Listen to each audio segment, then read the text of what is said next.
आकांक्षा फुलजी पाडवी विधानसभा सदस्य म्हणून निवडून आलोने गांभीर्यपूर्वक शपथ घेतो की कायद्याद्वारे स्थापित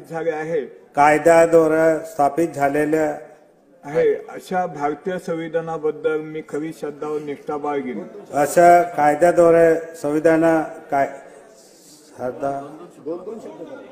भारताची सार्वभौमता